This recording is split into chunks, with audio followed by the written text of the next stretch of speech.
बच्चों, कैसे हैं आप सब। आशा करती हूँ कि आप स्वस्थ होंगे, मस्त होंगे और अपनी पढ़ाई में व्यस्त होंगे। आपके इसी पढ़ाई को आगे बढ़ाते हुए आज हम पढ़ने जा रहे हैं एक नया पाठ, एक नया अध्याय, जिसका शीर्षक है संघर्ष। तो बच्चों, आइए इस पाठ के परिचय के बारे में थोड़ा सा जानते हैं। इस पाठ के बारे में हरिशंकर कश्यप द्वारा लिखित प्रस्तुत एकांकी में विख्यात क्रांतिकारी अमर शहीद भगत सिंह, राजगुरु तथा सुखदेव के संघर्षों एवं बलिदान का चित्रण किया गया है। इससे हमारे नौनिहाल वीरोचित भावनाओं एवं कर्तव्यपरायणता से ओतप्रोत हो उठे, ऐसा लेखक का प्रयास है जो सराहनीय है। तो बच्चों, ये क्या है? एक एकांकी है। एकांकी यानी कि नाटक ही होता है। नाटक एक ऐसा रूप जिसमें क्या होता है, केवल एक ही अंक होता है। एक ही अंक में सारी बात कही जाती है। तो आइए शुरू करते हैं। भारत में स्वतंत्रता प्राप्ति के लिए अनेक संघर्ष एवं आंदोलन हुए। ब्रिटिश सरकार ने भारतीयों को संतुष्ट करने और सुधारों की सलाह देने के लिए इंग्लैंड के एक प्रसिद्ध वकील साइमन की अध्यक्षता में साइमन कमीशन भारत भेजा। 20 अक्टूबर 1928 को साइमन कमीशन के विरोध में लाहौर में लाला लाजपत राय के नेतृत्व यानी कि उनके नेतृत्व में एक विशाल जुलूस निकाला गया। अंग्रेज पुलिस अधिकारी सैंडर्स ने लालाजी पर खूब लाठियां बरसाई, जिससे 17 नवंबर 1928 को लालाजी की मृत्यु हो गई। भारत के नौजवान इसका बदला लेने को आतुर हो उठे यानी कि बेचैन हो उठे। जैसे ही लालाजी की मृत्यु हुई तो क्या हुआ, भारतीय नौजवानों में क्या हो गया, क्रोध भड़क उठा और वे बदला लेने के लिए बहुत क्या हो गए, आतुर हो गए। अंग्रेज पुलिस अधिकारी सैंडर्स जब सायंकाल 4:30 बजे अपने कार्यालय से बाहर जा रहा था, तब क्रांतिकारियों ने गोली मारकर उसकी हत्या कर दी। भगत सिंह तथा बटुकेश्वर दत्त असेंबली में बम फेंकने के बाद वहीं गिरफ्तार कर लिए गए। बाद में उन पर अदालत में मुकदमा चला।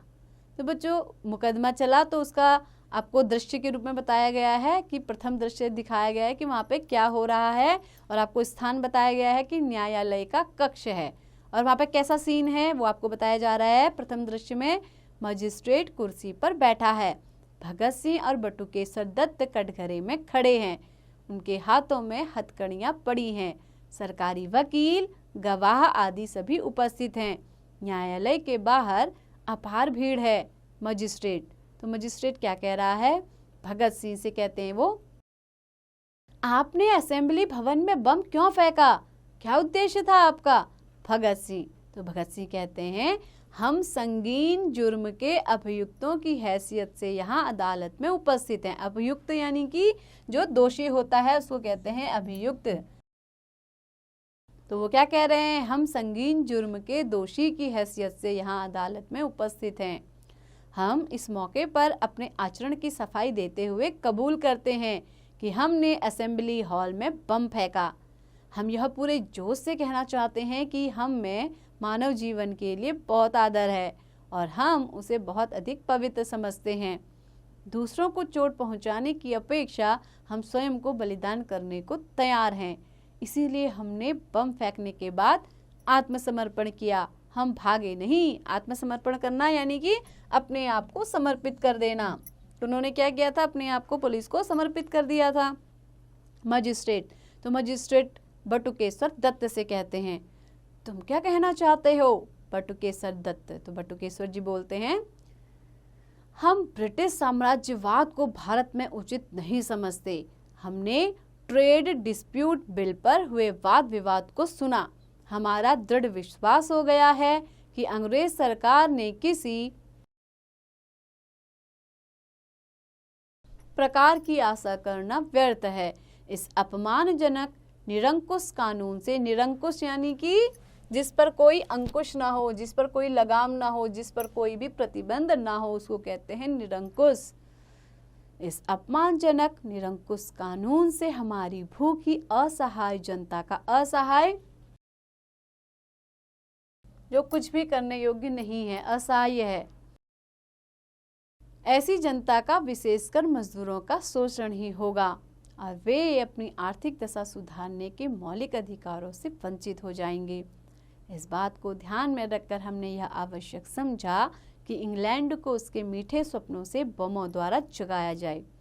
भगत सिंह, तो भगत सिंह क्या कह रहे हैं? मुझे और भी कुछ कहना है, मुझे बोलने का अवसर दिया जाए। मजिस्ट्रेट, तो मजिस्ट्रेट कहते हैं कहो और क्या कहना चाहते हो? भगत सिंह, तो भगत सिंह कहते हैं हमारा उद्देश्य किसी की हत्या करना नहीं है और न ही राष्ट्रीय संपत्ति को नुकसान पहुंचाना ही है। तो बच्चों, राष्ट्रीय संपत्ति यानी कि जो राष्ट्र की संपत्ति होती है, जो अपने देश की संपत्ति है, उसको कहते हैं राष्ट्रीय संपत्ति। हमने जानबूझकर ऐसे बम बनाए थे जिससे किसी प्रकार की हानि न हो, इसीलिए वे सदन में खाली जगह पर फेंके गए। हम बाहरी अत्याचारी अंग्रेज सरकार के कान खोलना चाहते हैं। हम उन महान आदर्शों से प्रेरित हैं जिन पर गुरु गोविंद सिंह, छत्रपति शिवाजी, मुस्तफ़ा कमाल पाशा, रज़ा खां, वॉशिंगटन, गैरिबाल्डी और लेनिन चले। उन्हीं के पदचिन्हों पर चलते हुए हम यह साफ साफ बता देना चाहते हैं कि वेस्टाइल के कैदखाने और अंधाधुंध वारंट फ्रांस की क्रांति को नहीं रोक सके। साइबेरिया के खानों की दर्दनाक गुलामी रूसी क्रांति की चिंगारी को नहीं बुझा सकी और आयरलैंड की हलचल को जब ब्रिटिश सरकार नहीं रोक सकी, तो क्या ये काले कानून और भीषण अत्याचार भारत की आज़ादी की आग को बुझा सकते हैं? बटुकेश्वर दत्त, तो बटुकेश्वर दत्त कहते हैं श्रीमान, मुझे भी कुछ और कहने का मौका दिया जाए। मजिस्ट्रेट, तो मजिस्ट्रेट कहता है कहो, तुम और क्या कहना चाहते हो?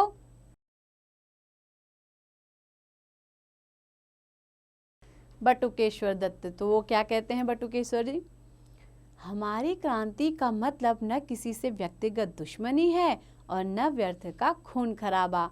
क्रांति बमों और पिस्तौलों का धर्म नहीं है। हमारी क्रांति का मतलब है कि वर्तमान अंग्रेज सरकार जो अन्याय और अत्याचार पर टिकी है उसे बदला जाए, गरीबों और मजदूरों का शोषण रोका जाए। हम पूंजीवाद और साम्राज्यवाद को नष्ट करना चाहते हैं।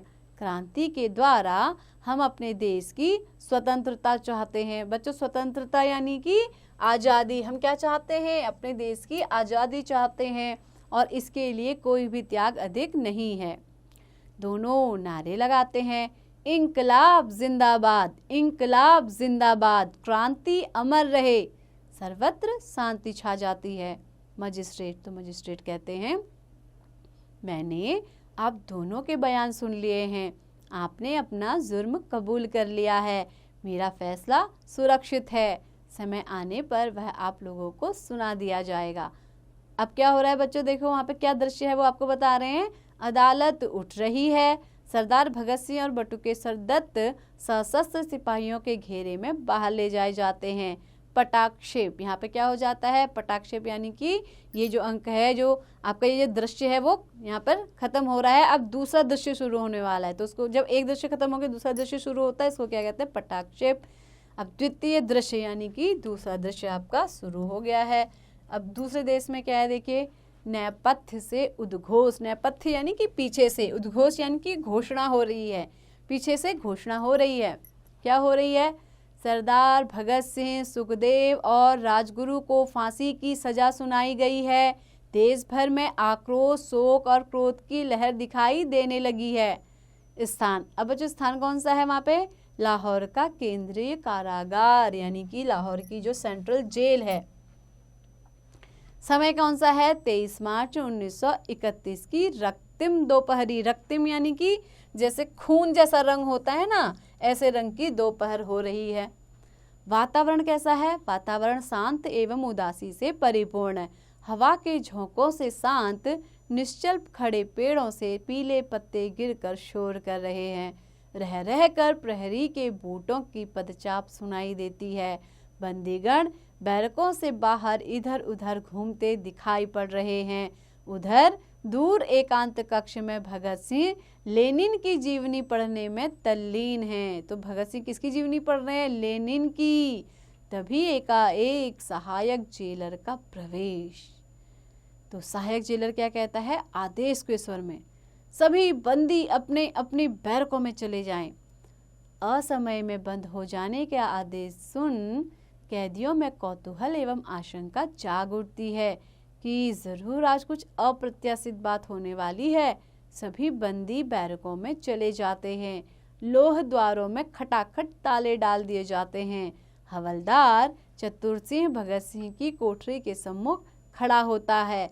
चतुर सिंह बड़ी विनम्रता से गंभीर स्वर में कहता है, बेटा आज मेरी एक बात मानोगे? भगत सिंह, तो भगत सिंह पढ़ते पढ़ते गर्दन उठाकर बुलंद आवाज में, जरूर मानूंगा बाबा, कहिए क्या आज्ञा है। चतुर सिंह, तो चतुर सिंह क्या है, बड़े धीरज से समझाते हुए कहते हैं, बेटा अब तुम्हारा आखिरी समय समीप आ गया है। परमात्मा का नाम ले लो। जेब से कुछ निकाल कर देता है, लो यह गुरुवाणी है, इसका पाठ करो, तुम्हारी आत्मा को शांति मिलेगी। भगत सिंह ठहाका लगाता है। ठहाका लगाना यानी भगत सिंह क्या करते हैं? हंसते हुए कहते हैं, बस। लेकिन बाबा अब अगर अंतिम समय में मैं परमात्मा को याद करूंगा तो वह भी क्या सोचेगा? यही ना कि इसने कभी भी मुझे याद नहीं किया और आज जब मौत सामने खड़ी है तो डरकर मुझे पुकार रहा है। बाबा दुनिया के लोग मुझ पर नजर लगाए हैं। बाबा वे लोग मुझे कायर और खुदगर्ज समझेंगे। खुदगर्ज यानी कि स्वार्थी समझेंगे। मुझे ऐसे ही मरने दो। चतुर सिंह उदास हो जाता है। भगत सिंह पुस्तक में खो जाते हैं। तभी जेल सुपरिटेंडेंट वहां आते हैं। सुपरिटेंडेंट क्या कहता है? आदेश के स्वर में ऑर्डर देता है, सरदार जी फांसी का फरमान आ चुका है, आप तैयार हो जाइए। फरमान यानी कि फैसला, फांसी का फैसला आ चुका है, अब आप क्या हो जाओ? फांसी चढ़ने के लिए तैयार हो जाओ।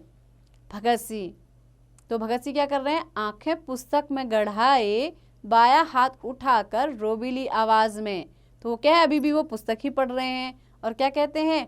ठहर जाओ, एक क्रांतिकारी की भेंट दूसरे क्रांतिकारी से हो रही है। क्रांतिकारी यानी कि जो क्या कर रहे थे? आजादी के बिगुल में अपना योगदान दे रहे थे, जो क्या कर रहे थे? देश के लिए लड़ रहे थे, क्रांति कर रहे थे। अधिकारी आश्चर्य से एक दूसरे का मुंह देखते हैं। तभी कुछ क्षण बाद भगत सिंह पुस्तक उछालकर एक ओर फेंक देते हैं और तनकर खड़े हो जाते हैं। चलो। अधिकारी शांत लौहद्वार खोलते हुए विनय पूर्वक धीरे से कहता है, चलिए। भगत सिंह कहते हैं, देखिए हमारे हाथों में हथकड़ी न लगाई जाए और हमारा चेहरा कंटोप से न ढका जाए। आगे अपनी अपनी कोठरियों के सामने खड़े राजगुरु और सुखदेव को देखकर भगत सिंह लपक कर प्रसन्नता से एक दूसरे से लिपट जाते हैं। तीनों भारत माता की जय के नारे लगाते हैं, फिर एक दूसरे के गले में हाथ डाले हुए गाते हुए आगे बढ़ते हैं। तो वे क्या कह रहे हैं?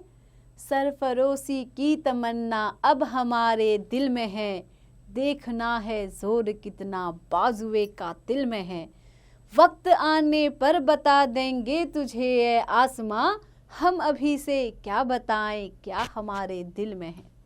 तो बच्चों वे इन पंक्तियों को गुनगुनाते हुए जाने लगे। थोड़ी दूर पर फांसी का स्थल आ जाता है। वहां पहले से ही उपस्थित अंग्रेज मजिस्ट्रेट उन्हें देखकर चिल्ला पड़ता है। मजिस्ट्रेट व्यग्रता से कहता है, ओपन हैंडेड। सुपरिटेंडेंट कहता है, सर इनकी अंतिम इच्छा यही थी। भगत सिंह गंभीर स्वर में कहता है, मजिस्ट्रेट साहब आप सचमुच भाग्यशाली हैं जो आज अपनी आंखों से आज़ादी के दीवाने भारतीय क्रांतिकारियों को हंसते हुए फांसी पर चढ़ते देखेंगे। मजिस्ट्रेट यह सुनकर चकित और निरुत्तर हो जाता है। निरुत्तर यानी उसके पास कोई भी उत्तर नहीं होता है, नी उत्तर, उसके पास उसको कोई भी जवाब नहीं सूझता। तीनों आगे बढ़कर पहले लटकते हुए फांसी के फंदों को चूमते हैं, फिर उन्हें स्वयं ही अपने अपने गले में पहन लेते हैं। भगत सिंह पास खड़े जल्लाद से क्या कहते हैं? आप मेहरबानी करके हमारे फंदों को ठीक कर दें। जल्लाद उनकी आज्ञा का पालन करता है और अधिकारियों के आदेश से नीचे उतरता है। उनकी आंखें सजल और गला रुधा हुआ है। तीनों गुनगुनाते हुए, दिल फिदा करते हैं, कुर्बान नजर करते हैं, पास जो भी कुछ है माता की नजर करते हैं। तभी फांसी की चरखी घूमती है, तख्ता गिरता है। उनके कंठ से इंकलाब जिंदाबाद का स्वर सुनाई देता है। वातावरण में निस्तब्धता छा जाती है। निस्तब्धता यानी कि चारों ओर शांति ही शांति छा जाती है। नेपथ्य से ये स्वर गुंजित हो उठता है। नेपथ्य यानी कि पीछे से ये स्वर गूंजने लगते हैं। क्या गूंजने लगते हैं? तेरा वैभव अमर रहे माँ, हम दिन चार रहे न रहे। दुखांत संगीत के स्वर धीरे धीरे मंद होते हैं। दुखांत यानी कि दुख भरे संगीत के साथ ये स्वर क्या हो जाते हैं? धीरे धीरे मंद यानी कि धीमे पड़ जाते हैं। तो बच्चों, कैसा लगा आपको ये पाठ? आशा करती हूँ कि आपको बहुत पसंद आया होगा। साथ ही आपने भगत सिंह के बारे में बहुत सारी नई जानकारियाँ भी ली होंगी और आपने जाना कि कैसे उन्होंने अपने देश के लिए हंसते हंसते अपने प्राणों की कुर्बानी दे दी और माँ भारती के लिए वो हंसते हंसते फांसी के फंदे पर लटक गए। तो बच्चों, ऐसी देशभक्ति आपने देखी है क्या? नहीं देखी ना? तो बच्चों, आपको इससे शिक्षा लेनी चाहिए कि सबसे पहले हमारा देश है और बाद में हम हैं। इसीलिए हमें उसकी रक्षा के लिए अपने प्राणों को न्यौछावर कर देने से भी कभी पीछे नहीं हटना चाहिए। जय तू माँ भारती। तो बच्चों, ऐसे ही पढ़ते रहिए, आगे बढ़ते रहिए और हाँ, इसका अभ्यास भी जरूर कीजिए।